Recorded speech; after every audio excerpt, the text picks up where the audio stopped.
चले जनाब, अब हम जा रहे हैं दूसरे मेथड पर। दूसरा मेथड क्या है? Discussion method. ठीक है,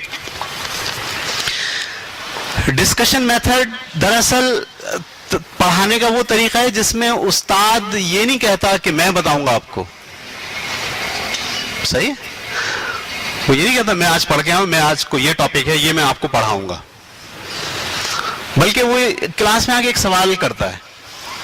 ठीक है, क्लास में आके आप सवाल करते हैं, नमाज क्या होती है? एक बच्चा, आपका क्या ख्याल है नमाज क्या होती है, वो बताता है, वो एक पॉइंट लिख देता है 1। हाँ जी, और कौन बताएगा नमाज क्या होती है? वो बच्चा बताता है, वो बच्चा बताता है, वो बच्चा बताता है। कोई नया पॉइंट आता है वो लिख देता है बोर्ड पे, और क्या होता है नमाज, और क्या होता है नमाज, नमाज 6 पॉइंट आ गए, इसमें से एक पॉइंट भी उसने नहीं बताया। ठीक, इसको हम कहते हैं क्वेश्चनायर, क्वेश्चनेरी मेथड। यानी क्लास जो आपकी चल रही है वो लेक्चर मेथड पे नहीं चल रही है, डिस्कशन मेथड पे चल रही है। और डिस्कशन मेथड का कौन सा तरीका है? क्वेश्चंस। फिर वो कहता है अच्छा नमाज पढ़ने के क्या फायदे? कहता है एक काम करते हैं, फायदे हम ऐसे नहीं सोचते कि जर्नल, हम फायदे सोचते 3 तरह से, रूहानी फायदा, जिस्मानी फायदा और माशरती फायदा। चलिए पहले रूहानी फायदा बताइए। अब वो पूरी क्लास सोचती है, एक वो बोलता है, एक वो बोलता है, वो सारे मेथड रूहानी फायदे की हेडिंग डालता है और 1 2 3 4 5। ठीक है, 30 मिनट तक टीचर यही करता है। खुद से वो नहीं बोल रहा कि रूहानी फायदा क्या है, खुद से वो नहीं बोल रहा माशरती फायदा क्या है। वो क्या कर रहा है, वो क्लास की जो जहानत है उसकी अक्कासी बस बोर्ड पे लाके लिख देता है। सवाल वो बनाता है, सवाल वो उठाता है। इस मेथड को आप क्या कहते हैं? Discussion method. बहुत ही जबरदस्त और पावरफुल मेथड है ये।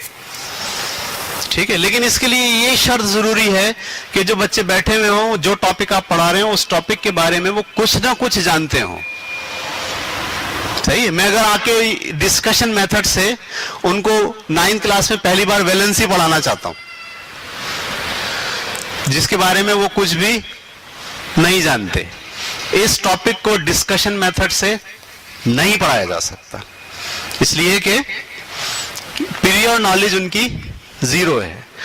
अगर कुछ नॉलेज है बच्चों की या कुछ एक्सपीरियंसेस हैं बच्चों के जो उन्होंने खुद तजर्बात किए हैं, खुद मुशाहदात किए हैं, और उसको कहीं आप टॉपिक की शक्ल में देना चाह रहे हो, इल्मी शक्ल देना चाह रहे हो, तो उसके लिए आपको जो मेथड आप इख्तियार कर सकते हैं बेहतरीन, वो क्या होता है? Discussion method. Is it clear? Discussion method के अंदर हमने क्या देखा? Questionnaire method. ठीक है, क्वेश्चनायर या क्वेश्चनेरी मेथड, ये सुकरात का जो है वो तरीका था पढ़ाने का। अगर आप माजी में चले जाएं तो सबसे पहले जो इल्म को सीखने का तरीका जो दुनिया के सामने रखा डिस्कशन और क्वेश्चनेरी मेथड में, वो रखा सुकरात ने। सुकरात का काम ये था कि वो सवाल उठाता था बस, और जवाब देने के लिए कोशिश करता था। उसको किसी ने बोला भाई मैं बहुत बहादुर हूं, उसने बोला बहादुरी क्या होती है? अब सब लोग सोच रहे हैं बहादुरी क्या होती है। एक आदमी कहता है वो आदमी जो अपने वतन के ऊपर मर मिटे उसे बहादुर कहते हैं। जवाब आ गया।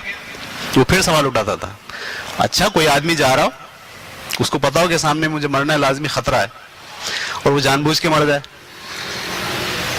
क्या वो भी बहादुर होगा? वो तो बहादुर नहीं होगा। फिर बहादुरी क्या है?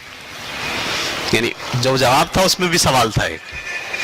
तो सुकरात का ये मेथड था, वो सवाल उठाता था, सवाल सवाल सवाल, और सारे लोग जो उसके सामने बैठे होते थे वो उसके सवालात के जवाबात तलाश करते थे लॉजिकली, और फिर किसी नतीजे पर पहुंच जाते थे कि अच्छा ये चीज ये होती है। इस तरह से वो किसी जगह पर पहुंचते थे। इस तरीके में एक फिलॉसफी छुपी है, वो ये है कि खुदा ने इंसान को हर इल्म देकर दुनिया में भेजा है। उसे सब पता है, वो भूला हुआ है, उसे याद दिलाना है। ये फिलॉसफी है। मतलब कहने का ये नहीं है कि वो दुनिया में आके कोई चीज सीखता है, नहीं, दुनिया में वो सीखता नहीं, दुनिया में वो अटैच करता है चीजों को उस चीज से जो पहले से उसको आती है। तो ये एक फलसफा है दुनिया में कि लर्निंग क्या होती है। लर्निंग तो खुदा की तरफ से سب کو برابر ملتی ہے. کچھ لوگ اس کو دنیا کے ساتھ اٹیچ کر پاتے ہیں اور کچھ لوگ اس کو دنیا کے ساتھ اٹیچ نہیں کر پاتے. تو ہم جو سکھا رہے ہوتے ہیں وہ سکھا نہیں رہے ہوتے بلکہ اس کو یاد دلا رہے ہوتے ہیں. تو اس میتھڈ سقراط نے اس پہ بہت کام کیا, اور سقراط کا پوری نام جو ہے فلسفے میں وہ ہے اسی بات پر کہ دنیا کو سوچنا سکھایا اس نے. جب آپ سوال اٹھاتے ہیں تو دراصل کیا کرتے ہیں, آپ سوچتے ہیں. وہ تو کہتا تھا ہر لفظ جو آپ کہہ رہے ہو اس کے معنی آپ کو پتا ہونے چاہیے. بہادری کیا ہے, محبت کسے کہتے ہیں, نفرت کیا ہے, غصہ کیا ہے. اور جب وہ سوال اٹھاتا ہے غصے کے اوپر تو آپ حیران ہوں گے, اس کو پڑھیں آپ, تو وہ غصے کا آپریشن کر دیتا ہے. یعنی ہم پھر صحیح جگہ پہنچ جاتے ہیں کہ اچھا یہ ہوتا ہے غصہ. ٹھیک ہے, اس نے ایک سوال اٹھایا خوبصورتی کیا ہے, 40 سال 18 سال لگے اس کو یہ جاننے کے لیے کہ خوبصورتی کیا ہے. ٹھیک ہے, لیکن اس نے جو جواب نکالا ہے اس کا خوبصورتی کیا ہے کا, آپ اگر سنیں گے تو حیران ہو جائیں گے کہ واقعی یہی خوبصورتی ہوتی ہے. ورنہ تو آپ ہمیشہ پریشان ہی رہیں گے. کوئی بولتا ہے خوبصورتی چیزوں میں ہوتی ہے, کوئی بولتا ہے نہیں چیزوں میں نہیں ہوتی, دیکھنے والی آنکھ میں ہوتی ہے. تو یہ بڑا مسئلہ رہتا ہے. ٹھیک ہے, تو کبھی انشاءاللہ اس پہ بات ہوگی تو ہم اس کو اور ڈیٹیل میں بیان کریں گے. ہم ابھی واپس اپنے موضوع پر آتے ہیں.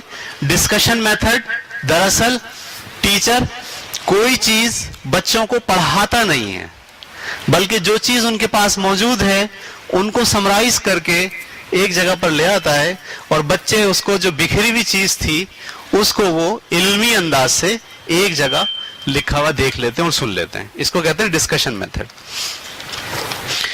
اچھا, ڈسکشن میتھڈ میں آپ یہ دیکھیے اور دو چیزیں بھی لکھی, ایک مذاکرہ اور ایک مباحثہ. ایک مذاکرہ اور ایک مباحثہ, یہ جو دونوں چیزیں ہیں یہ یہاں پر بھی آ گئی ہیں. ان کو اصل میں یہاں آنا چاہیے نیچے برین اسٹارمنگ میں, تو یہ میں غلطی سے لکھ گیا ہوں. ٹھیک ہے, ابھی جب میں نیچے برین اسٹارمنگ میں آ رہا ہوں تو آپ کو وہ بتاؤں گا مباحثہ اور مذاکرہ. Is it clear? تو میں صرف یہاں ڈسکشن میتھڈ کے اندر کوشچنری میتھڈ جو ہے وہیں تک اس کو رکھنا چاہیے ہمیں, اور باقی جو دو چیزیں ہیں کیا لکھا ہوا اس میں, ایک مباحثہ اور مذاکرہ, وہ دونوں کہاں آنے چاہیے, برین اسٹارمنگ میں آنے چاہیے. اس کو آپ وہاں ڈال دیجئے برین اسٹارمنگ کے اندر. نیکسٹ.